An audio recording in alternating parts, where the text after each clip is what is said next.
Hey guys, I wanted to go over some of the top 8 deck lists. Actually, I'm going to go over all of the deck lists for the Top Choice Gaming. They recently had a case tournament for the recent set, or the most recent set, OP-04. So we're going to go through each of the lists and see what we could see what can we discover along the way. So 8th place here, we got a guy by the name of Giraffables. Don't know his real name, but he decided to play Crocodile, which is a blue deck. I think he's the only blue player in the top 8. So he decided to play Croc. Can reestablish tempo by just basically playing Kaido here, the 10 drop here.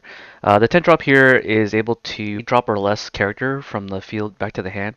So what you can do is you can either return a card on your opponent's side back to the hand, or if you're feeling that you need more counter power, you can actually just return one of your counter power guys on the board. So if Ulti, for instance, is attacking, her ability is if she has a Dawn underneath her and she swings, she can bottom deck an opponent's 2 drop or less to the bottom of the deck. So she can be used as counter power afterwards. I believe she's a 2K counter. Let me double check. No, she's only a 1K counter. So she's a 1K counter. So if you need the 1K counter back, or if you need to return Kai back to your hand using the Kaido ability, you can do so. Being able to use the Kaido ability to return cards that have already used his on-play ability, such as Kaya or even Alvida sometimes to get rid of the blockers, is really useful. The whole deck's, I believe the whole deck's point is to be able to have board control the entire way through, because the 10 drop Kaido is pretty nasty as it is. Being able to return 2 characters back to the opponent's hand.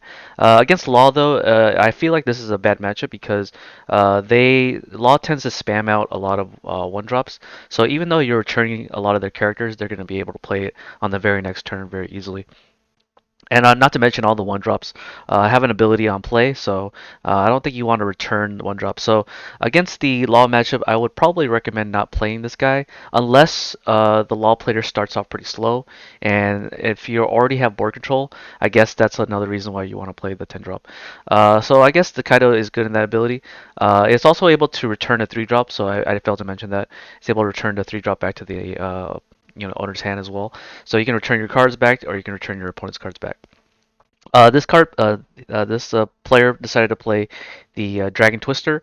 The Dragon Twister has the ability to give your leader a +4 as a counter step, and it's also able to bottom deck a 1 drop or less. So it's a really interesting card because normally blue could essentially just leave up to Dawns open or more, depending on the situation. Sometimes your turns will be like on turn 10 or on turn 5 where you have 10 Dawn.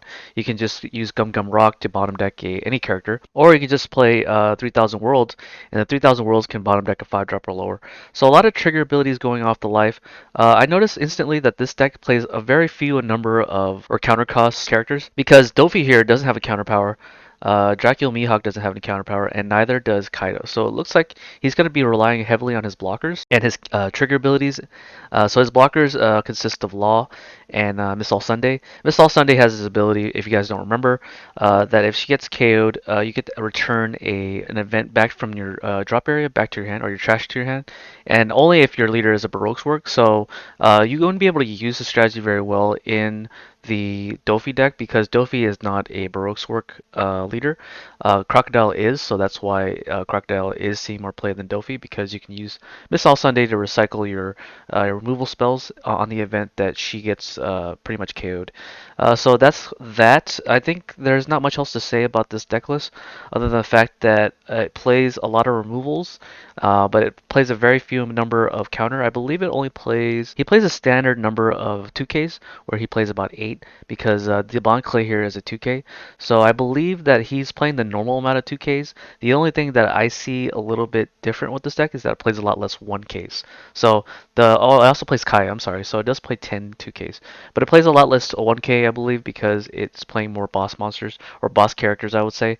So yeah, congratulations to Draftables at the top 8 finish. So yeah, good job on that because you're only the only blue player in the top 8. So on to the next one. In 7th place, we got a guy named Angel who took Whitebeard, and he's going to be on Strawbeard. So since Whitebeard lost their Marcos and also their Radical Beams, as well as their yeah, I believe it's also all they lost.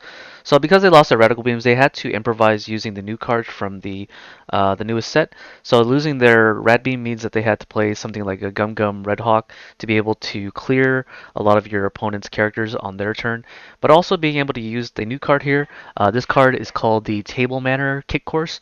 It's a card that is basically a guard point, but you have to discard a card. So in the event that you have a lot of Luffy's, Rush Luffy's or Ace in your hand, you can just simply discard them out of your hand to give your leader a +3 without using any Dawn. So in the event that you have less, Dawn open on your opponent's turn, you can use the Table Manor Kick Course to be able to bump up your leader to a 9k essentially, like Guard Point does. The only difference is that Guard Point doesn't waste a card out of your hand, but Guard Point wastes a Dawn, but you're always going to have Dawn up, and Table Manners does not waste an energy. It also plays the Crossfire here. So the Crossfire attack here is pretty interesting because it only reduces the character by -4,000.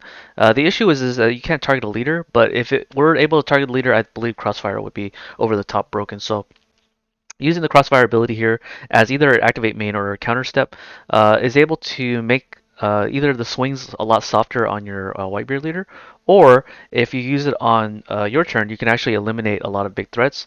Being able to roost a 12k Big Mama or even a Kaido down to, I believe, 8k is a lot easier for Whitebeard to handle, especially since you are playing a lot more minus abilities, including Atama and Fire Fist Ace. So that in tandem with that was able to generate a lot of board control, and because of that, you can either use Marcos to be able to KO it. I noticed that he only plays one Josu, and he also plays the Bartholomew. The Bartholomew here is interesting because he is a 2-drop blocker, but if he has two Dons underneath it, he becomes a 5k blocker, which is kind of nice. The only issue is that you don't really increase your board presence doing this, and he is a Supernova, but he is not a Straw Hat, so this is one of those cards that they have to search. He also plays this super soft build Duck Troops. Not sure what it does. Let's find out what it does. Yeah, so after reading this card, I am pretty much convinced that he decided to play this card just because he wasn't playing the ISO, because ISO is usually a card that lets you search for the Whitebeard cards. Since he's not playing much Whitebeard cards at all, except for Ace and Marcos, I believe that he was on simply on the Straw Hat engine, and because he couldn't, he wanted to flex and decided to play this Super Spot Bill Troops instead of the another Brook, I would say. He decided to flex and play this card because what it does is that when it attacks, you have to give your active leader -5k for the turn, and then when you do that, when it swings, it returns itself back to the hand. So I don't understand why he plays that, but I'm pretty sure this might have been just a flex spot for him. But I think he should have gone with the Brook here. At least Brook is searchable with Nami. I can see that being a problem, especially with Josu as well. With Josu, at least he's able to have the rush ability, but with this, I don't really know why he decides to play this over like a Brook, for example. If he's like more on the 2K stat line, he's also playing the two Frankie here, so the two Frankies and as well as the Luffy here is able to put a lot of pressure on as it is a 4-drop 6K. So all the vanilla here and being able to protect your vanillas with a lot of your cards that you get out of your life is kind of the idea here because vanillas are really high statted, so the wasting a jet pistol is probably the only way to get rid of them. But if they're wasting a jet pistol on this to get rid of it, then they've pretty much decreased the tempo. So does pretty normal Whitebeard stuff. I can't say much about this deck list. It's very standardized in terms of what it does. You're not going to see much deviations from Whitebeard plays, where you just play a big body and just protect it with your cards in your hand because you're going to have such a large hand because this leader has 6 life. Okay, so we're going to go on to the next one here. The next one we have Katakuri in the 5th or 6th spot. So the 5th and 6th spot here, Katakuri is the only Katakuri player to have made it, but it was a very highly represented leader in the event. I believe there was about 8 Katakuris in the event out of 54, and if you think about that, that means that the diversity because there's so many leaders in the game as it is, 8 is actually a pretty high number to have for the number of Karakuris that decided to play in the event. If you guys don't know what Karakuri does, I'm pretty sure you guys know it by now, is that when he swings with the Dawn underneath it, he gets a 1k, and you can either look at your top or bottom of your opponent's life. I believe it's top or bottom. And then you get to either put it at the bottom or put it at, no, actually you have to look at the top. So it lets you look at the top card of either your life or your opponent's life, and then if you don't like it, you can put it at the bottom of the deck, or you can put it at the bottom of the life. So that's what it does. Pretty standard list, I would say. The only new thing about this is because of OP-04 is the Capone. The Capone acts as another form of trigger. So yellow being the trick color that yellow tends to have the most amount of triggers. Capone here is able to actually target a opponent's leader and prevent it from attacking. So that's actually really good because if you are able to see the top of your life and you expect that Capone's going to be on the trigger, you can just leave him on top, and then you can essentially just wall off one whole attack, assuming your opponent has more than one characters on the board. So you can wall off a whole attack because it prevents him from attacking. It also plays the Sanji. I believe Sanji also came out of OP-04 as well. The trigger ability is nice because you can just play him. I believe you had the discard card because it's not quite like Brule where it's free. She can come out for free as a blocker. Perspiro is another good tech that's pretty standard across all Karakuris, and it also he plays the full line of Karakuris and the Big Mom, or the Charlotte Linlet, I guess. So it has a really strong late game, and it plays Thunderbolt as well to be able to bottom deck any 5-drop or lower, I believe, as a trigger ability. So it has that ability too. So with only 2 energy, you can remove a 5-drop. I think that's a pretty good trade for Katakuri. So nothing interesting to say except for the Charlotte Amanad. I don't know what that card does. Let's find out. I see. Yeah, so it looks like this Charlotte Amanat is just basically a 2k counter that you can just use in conjunction with, I believe, Struzan is also a 2k. Yeah, so it looks like it plays about the same 2ks amount of 2ks as most decks. The Struzan and then I believe the Charlotte Amande is the 2k counter out of this deck. So really standard counter career list, and I'm pretty impressed with it. It plays the vanilla Charlotte Perspiro and as well as the 5-drop Randolph. So the Randolph here has a really impressive stat of 7k. So I believe that the Karakuri player had a deep fear of the Whitebeard matchup. So I want to be prepared as much as possible, and being able to have a base stat of at least 6k when it swings in, or even an 8k, will force the Whitebeard player to at least counter out 2 cards out of their hand, or a guard point, depending on the situation. If you put one Dawn underneath the Perspiro, then they'll have to waste a guard point and another card. So I think that's the kind of the idea here. And then when they reach the point where they can play the Karakuri to be able to board control as well as to be able to put back Shirahoshi. I don't think he plays Shirahoshi here, so it does not look like he's playing the Shirahoshi. So he's probably using mostly the Karakuri to put back opponent's cards back to the top of the deck. So the Shirahoshi is not existent here. He also plays the Charlotte Linlet here to be able to finish off the game as quickly as possible. So great late game strategy. Very interesting that he decided not to play the Shirahoshi, but I guess he wanted more offense against the Whitebeard matchup, so instead of more defense. So congratulations to Mr. Angel or Mr. Kwong on Karakuri. So yeah. In 5th place or 6th place, we have a Zoro player, the only Zoro player to have made it. This guy, I believe, Mr. AJ, drove all the way from Las Vegas, and Vegas all the way to SoCal is about a 300-mile drive, I believe, or 200-mile drive. I'm not entirely sure. But he decided to play Zoro, and he decided to play with the Whitebeard engine and Fire Fist. So the Fire Fist engine is one of those cards that allow your 1-drops to be safe. So if your 1-drops and your 2-drops Curly the Danza are in rest mode, you can use the Fire Fist to be able to alleviate board pressure.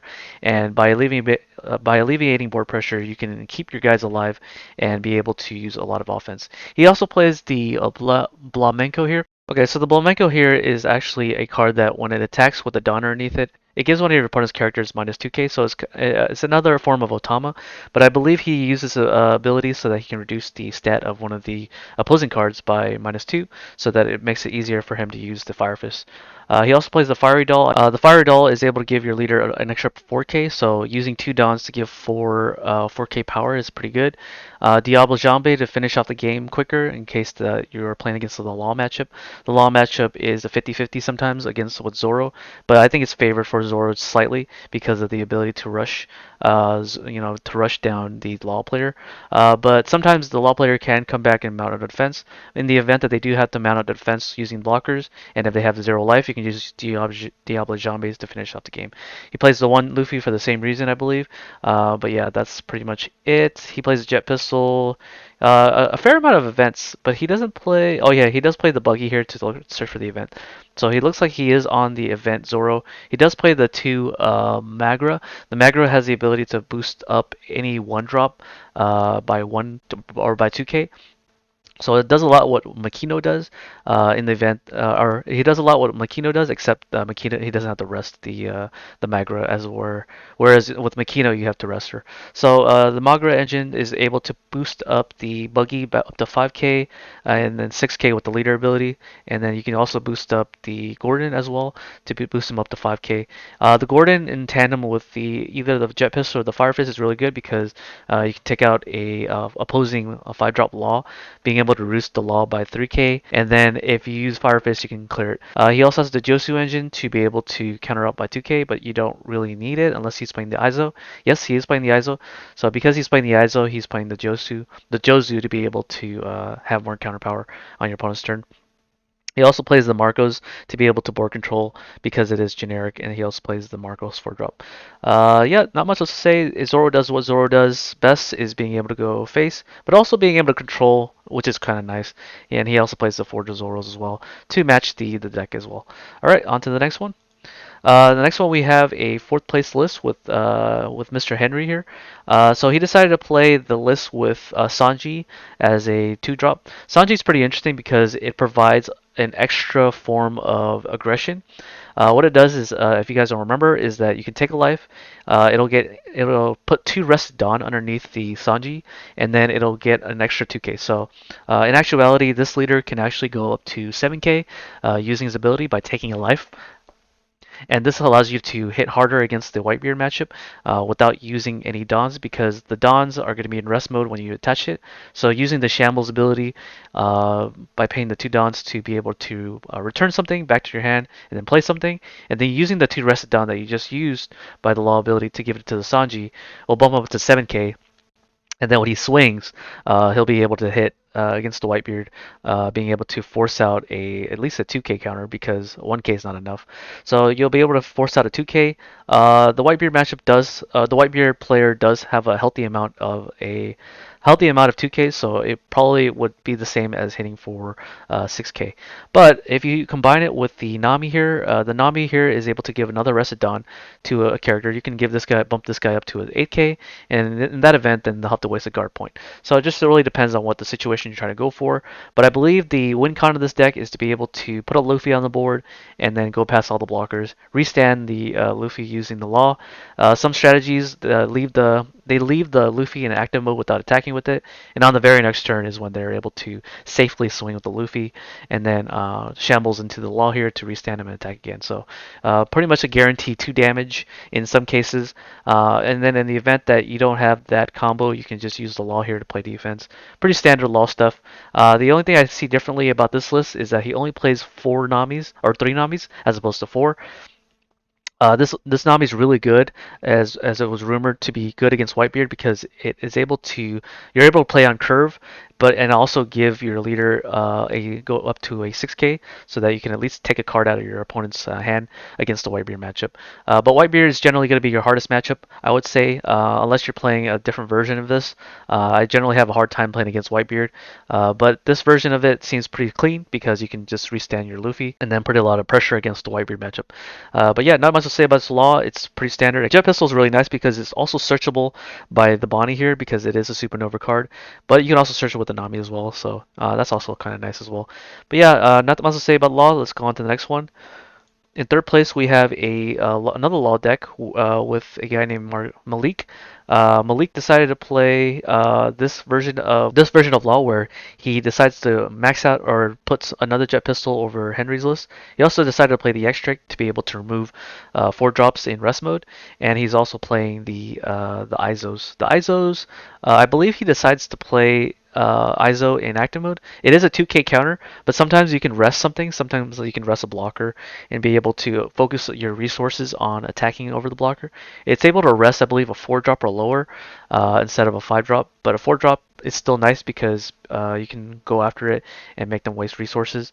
He's on the Vista line here. The Vista line, it has been forgotten, but it's really good against the mirror match. It's good against Zoro in certain cases. And if you can reduce stuff with Otama down to by about 2, you can clear any 5 drop for 5K or less, so you can clear Zoro in some cases. And being able to recycle the Vista is really good against Zoro anyways, because you can clear Curly to Dawn, you can clear Buggies, you can clear, because Buggy can't be affected by slash characters, and a lot of your characters are slash, so the leader itself is a slash character, and I believe Zoro is also a slash character. And there's a lot of swordsmen in this archetype, and I believe the Dawn is also a slash character too. So the Dawn actually can't clear Buggy very well. So you're gonna have to rely on Vista here to be able to clear the Buggies that are on the board, and that can be the Buggy can be annoying sometimes. So you're gonna have to find a way to deal with it. But I'm also say it's only playing 2 Namis, which makes the Whitebeard matchup a lot harder. He did actually lose against Whitebeard in the finals, but I believe because he opened up slow, I believe. So there's a combination of opening up slow and not being able to put on a lot of pressure, but also the fact that he plays a lot less Namis does not help with his Whitebeard matchup. So, but congratulations to Mr. Malik anyways for getting third/fourth place. Now we're going to go on to the more interesting list. So in second place, we got a Big Mom deck. The Big Mom deck was definitely something that I did not anticipate would do well in this tournament because when I saw it, he was the only Big Mom player. So something about him obviously, thought Big Mom would be the play.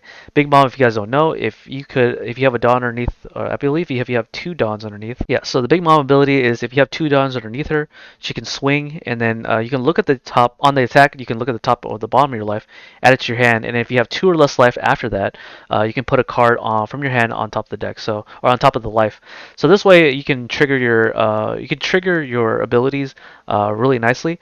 Being able to put back on top of the deck a Shirahoshi, for example, is really nice because you could pretty much filter your whole hand. If you have too many of the uncounterable cards in your hand, Shirahoshi can just dump it out of your hand, and you can just draw into more defense. That's kind of the idea behind it. You can put back a beige as well to be able to stun an attack, and also you can also use Sanji's Persperos, and even Nakamaru Arrow.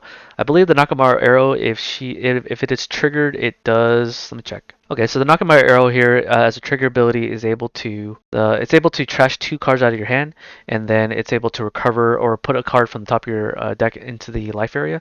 So this basically allows you to recover on your opponent's turn. So it basically acts as 2 life. Being able to put an arrow on top is basically triggering 2 life. So that's kind of nice. And it also plays a Thunderbolt, being able to remove a 5 drop or less. Yeah, so for 2 energy, you can pretty much pitch a card out of your hand, or trash a card from your hand, and then you can bottom deck a 5 drop. But the trigger ability does it for free. So that's kind of nice.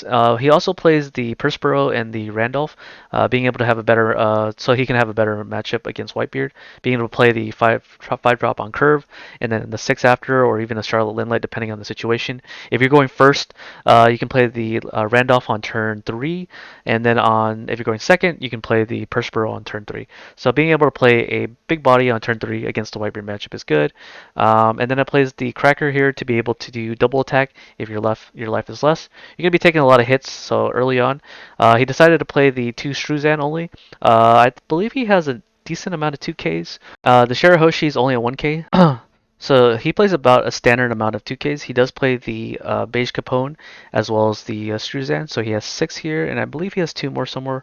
Oh, he actually plays 10. So he plays the Charlotte Almonte. So the Almonte is able to counter out as well.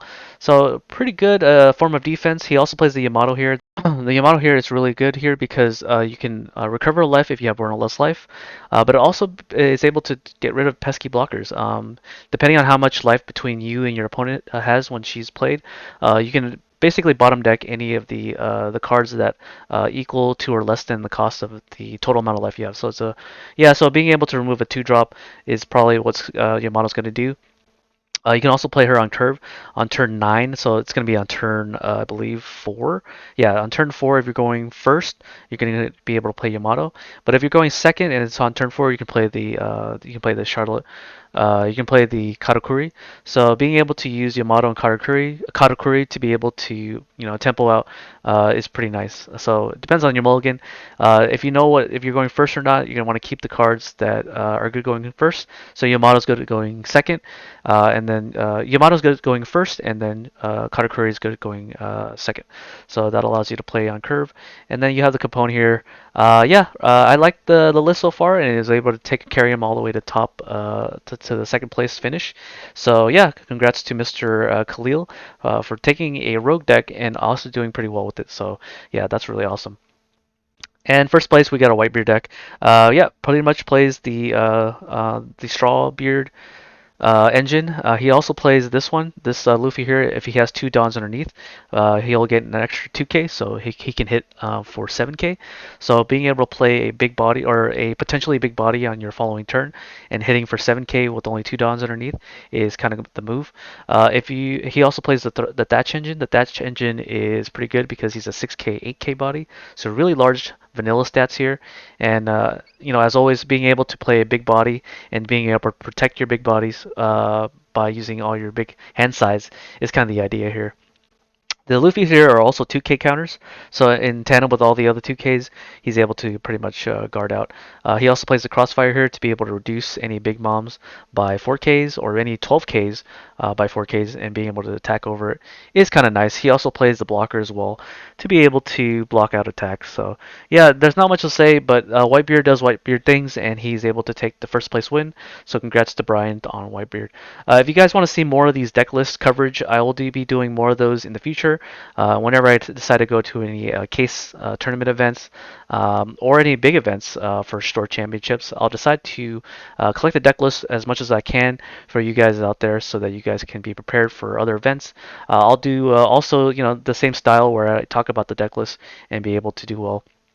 But yeah, hope you guys enjoy the videos, and see you guys on the next one. Peace.